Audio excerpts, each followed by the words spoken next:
बहुत ही साधारण सा प्रश्न है, लेकिन धर्म से रिलेटेड ही है। और कुछ मेरी महिला मित्र हैं, उन्होंने कहा था कि मीना जी आप ये प्रश्न जरूर पूछना।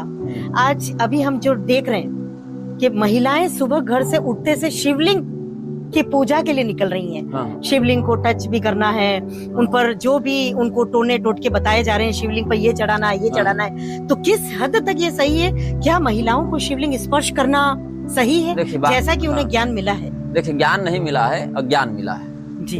ज्ञान जो है वह शास्त्र सिद्ध होता है, अज्ञान जो है वह वाचालता से सिद्ध हो जाता है। जी। तो मध्य प्रदेश में सीहोर एक स्थान है, वहां एक व्यक्ति रहता है प्रदीप मिश्रा। शिव पुराण के नाम पर उसने बहुत प्रॉपर्टी बनाई।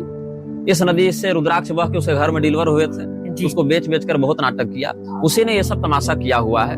और महिलाओं में एक अवगुण है अधीरता, एक शास्त्र सिद्ध अवगुण होता है। महिलाओं में 8 प्रकार के अवगुण शास्त्र ने बताए। अब 8 पर चर्चा करना उचित नहीं है, अभी वर्तमान प्रसंग पर कहते हैं अधीरता। मतलब वो धैर्य धारण नहीं करना चाहती, विशेष करके अपने पारिवारिक उन्नति को लेकर, कि हमारी बेटी को जल्दी अच्छे से अच्छा वर मिल जाए, हमारे बेटे की जल्दी से जल्दी नौकरी लग जाए, हमारे पति का जल्दी से जल्दी प्रमोशन हो जाए, तो जल्दी से जल्दी सब हो जाए। उचित काल में ही उचित परिणाम प्राप्त होता है, और एक ही जैसा परिणाम सबों को प्राप्त हो यह आवश्यक नहीं है। इसीलिए महिलाओं ने ऐसे पाखंडियों को प्रोत्साहित करने में बहुत बड़ी भूमिका निभाई है। कोई भी ऐसा व्यक्ति जो समाज में बहुत जल्दी प्रसिद्ध होना चाहता है, वो 2 रास्ते अवश्य अपनाता है, धर्म और स्त्री। इससे क्या होता है, जो स्त्रियां कम परिश्रम और समय में अपने परिवार को बिल्कुल शिखर पर देखना चाहती हैं हर दृष्टिकोण से, और कहीं ना कहीं प्रतियोगिता की भावना भी होती है कि देखो उसका ऐसा हो गया, उसके दामाद इतने बढ़िया हैं, उसके बेटे की देखो नौकरी लग गई, उसके पति का प्रमोशन हो गया। तो महिलाएं बहुधा अपने जीवन की तुलना आस पड़ोस से बहुत व्यापक रूप में करती हैं, और उनके मन में एक मात्सर्य का जन्म होता है कि उनके पास है तो हमारे पास भी हो।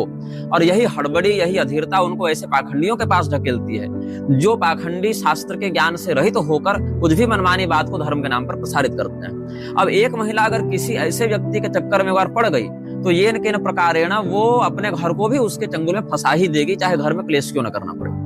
अब यदि अन्य किसी विषय का नाम लिया जाए तो महिलाओं की श्रद्धा जाएगी नहीं, लेकिन हनुमान जी हैं, शिव जी हैं, कृष्ण भगवान हैं, तो इनका विरोध भी पति नहीं कर सकता, पुत्र नहीं कर सकता। नहीं तो होगा कि कहीं हम देवता का तो विरोध नहीं कर रहे, कहीं हम नास्तिक तो नहीं बन रहे, कहीं हम धर्म का तो विरोध नहीं कर रहे। किंतु धर्म और अधर्म के मध्य जो विवेक की लकीर है, उससे अवगत नहीं है समाज, क्योंकि बचपन से उसको न शास्त्रों की कोई शिक्षा मिली, न विधिवत परंपरा प्राप्त आचार्यों की संगति मिली। तो जो टीवी पर देखा, मोबाइल पर देखा, जहाँ 100 व्यक्ति को जाते देखा, वहां वह भी अनुसरण करना चाहता है। लेकिन गुरुजी, उनकी वो जिस तरह से बताया गया कि शिवलिंग पे इलायची चढ़ाना है, जो भी, तो उनकी मनोकामनाएं पूरी हुई है। 1 लाख व्यक्ति अगर शिवलिंग छोड़िए, किसी मरे हुए कुत्ते के लाश पर भी अगर चढ़ावे, तो उसमें से 200, 500, 1000 आदमी का काम ऐसे भी बनता है।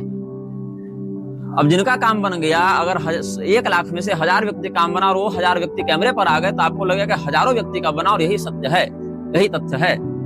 ये कलयुग कराता है, क्योंकि आप तात्कालिक परिणाम को देख रहे हैं, आप दीर्घकालिक परिणाम को नहीं देख रहे हैं। तात्कालिक परिणाम देखें तो तरलता और शुभ्रता फिनाइल में भी और दूध में भी है, लेकिन दूध से खीर बनेगी, फिनाइल से खीर नहीं बनेगी। जबकि लक्षण के दृष्टिकोण से देखें तो दोनों तरल हैं, दोनों सफेद हैं, लेकिन दोनों का स्रोत भिन्न है और दोनों का कार्य भिन्न है, दोनों का परिणाम भिन्न है। शिवलिंग का स्पर्श पूर्वक पूजन स्त्रियों को नहीं करना चाहिए। शिवलिंग शालिग्राम का स्पर्श पूर्वक पूजन उपनीत द्विजाति करें तो श्रेष्ठता है। हाँ, ये अवश्य है कि पार्थिव शिवलिंग इत्यादि का अर्चन लोग करते हैं, तो हर प्रकार का शिवलिंग हर प्रकार के व्यक्ति के द्वारा अर्चनीय भी नहीं होता है।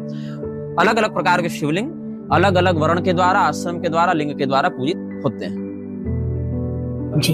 लेकिन प्रयास करना चाहिए कि सार्वजनिक देवालय आदि में स्पर्श पूर्वक पूजन न किया जाए। और शिव पुराण में, लिंग पुराण में या शैवागमों में जो शास्त्रीयता शिव जी ने स्वयं अपनी पूजा के विषय में बताई है, उसको किसी सत प्रतिष्ठा प्राप्त आचार्य से ग्रहण करके फिर उसी अनुसार भगवान महादेव का पूजन करना चाहिए।